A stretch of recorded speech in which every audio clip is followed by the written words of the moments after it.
All right, so with Barcelona 3, Inter 3, the first leg is done. Let's talk about some key takeaways we can have from this game to take in the second leg. Starting off with Barcelona, heading to individual players. The first thing that I want to talk about is the main man, the main talking point is Lamine Yamal. The guy, what more can you say about him at 17? I really think Dumfries had a great game, and getting 2 goals as a defender, it's definitely commendable. But to give Dumfries the man of the match over Lamine Yamal is showing that you don't understand football. He ran this game today. He was Barcelona's main attacking guy. Every time we were on the ball, we were looking for Lamine Yamal. Every time we wanted to create something, the Inter defense was locked up, look for Lamine Yamal on the right. He was this team's winger. He was this team's number 10.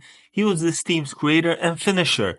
That goal, it's not just a goal, right? It's the occasion. UCL semifinal.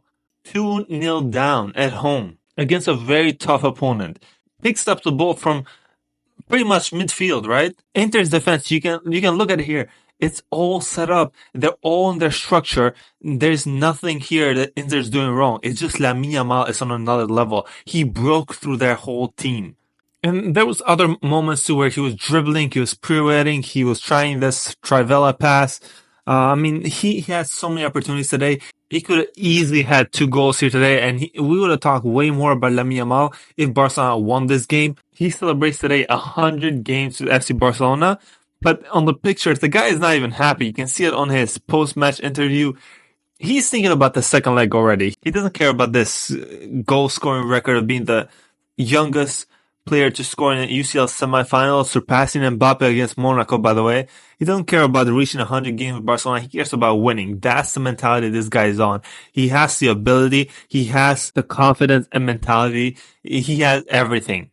And this is why Lamine Yamal will be this team's superstar for the next 10, 15 years, and he will be football superstar for the next 10, 15 years. But moving on to that, to a little bit about Barcelona as a whole, a lot has been made about the high line and how this team plays defensively speaking.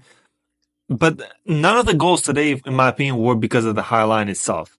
2 of them were set pieces, obviously. Another one was just a good cross in. This wasn't a highline issue. Inter didn't dominate us with making runs in behind.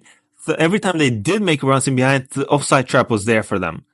So anybody that talks about the high line, I heard Craig Burley also talk about it again today. You just had a narrative and you just wanted to talk about it today regardless of the match. There was nothing to say about the high line today. We play risky football. That's the way it works. But in terms of the whole team, I thought we dominated. Inter really just had 3 big chances. That's it. And not even big chances. Kubarsi said it himself. They got to the box 3 times and they scored 3 goals. So in terms of the whole game, how it went and would I be confident in the second leg? I think yes, because we dominated them. Possession-wise, we were on their half the whole game. There was a point in time when Lamine touched the ball in Inter's box more than the whole team did. Guys, it's a game of statistics, right? At the end of the day, football is a beautiful game, but it's also a game of stats. If you're attacking more, if you create more than the opponent, you're more likely to win. It's not always going to happen, but chances are, if you're shooting 5 times and the opponent is shooting once, it's likely that you're going to score more than them. If we repeat this game against Inter in Italy, I am confident that this team will do great things. But speaking on Inter specifically, I talked about the high line and how it wasn't an issue. What really is an issue, it's Inter's whole team, like height-wise. Because it feels like we were playing against 11 Sorlos today. The height difference between players and the physical, I guess you can say, difference that comes with it was ridiculous today. You could feel it. That's the only issue we're having today. In terms of set pieces, Inter were amazing. Now, we knew this already before because they played Bayern and they were very dangerous from set pieces there. But to repeat it again against Barça here, it's a dangerous team from set pieces, and Flick will really have to look into it. Inzaghi has done an amazing job to get 3 goals out of this team today.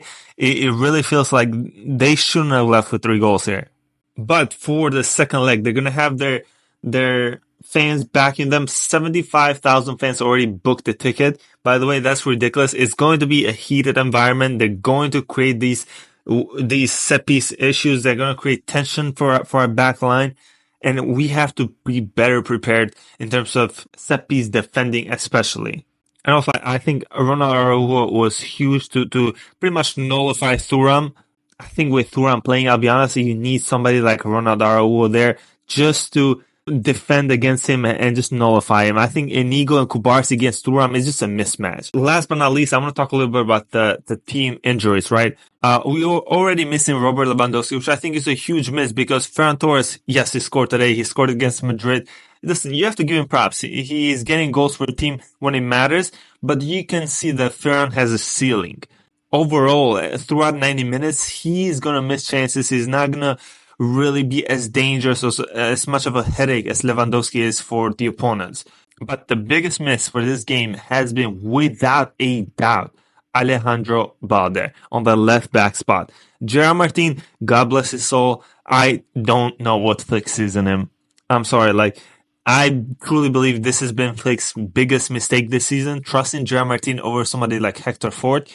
Gerard Martin does not offer offensive capability at all. Zero. That forces Rafinha to go out wide where he's not as effective. It completely switches the team's dynamics. It really harms Rafinha, our most effective player this season, and also puts a lot more pressure on Lamine Yamal to be the creative winger. Simply by not attacking. You can see every time he picks up the ball on the left side, he doesn't know what to do. He loses the ball. He does some dumb cross, low driven cross that he always does, or just sends it back. And the positioning is always so close to the center back, which invites pressure in. So offensively and on the ball, he offers nothing to this team. But the thing with Gerard Martin has been, okay, maybe he doesn't offer you what Alejandro Balde does going forward, but maybe defensively speaking, maybe he's more solid. Maybe he's a little bit more physical. He's taller, right? He can win headers. But no, the guy did not win a single header today. He went 0 for 5 headers against Dumfries and Thuram today. He was at fault for the first crossing. He's extremely slow, and positionally wise, he's always caught off guard. Pedri always has to cover for him on that left back spot. It's ridiculous. Your only job is to defend. That's all you're there for, and you still can't do that right. He completely lost his man for the second goal. Gerard Martin, I'm sorry, I don't see it. At some point, you have to say it and be a little bit more straightforward with players. You have not proven yourself. You've had a whole season to do something, and you have not done a single thing. I can't remember a single really good performance from him all season, and Flick has trusted him all year. I think it's time. Hector Ford, if Balde is not fit, I'm bringing Hector Ford on the left box spot. It cannot be much worse than Gerard Martin. But yeah, man, that's my overall thoughts on the game, the key takeaways. I really want to do a separate video talking about the ways that Barcelona can win against Inter in Italy. Let me know if you'd like to see that. Leave a like, comment your thoughts down below. Who do you think will go through in Italy in a week's time? Subscribe and turn on the bell notification. Please do not never miss another video. And I'll see you guys in the next one. TBS out, man.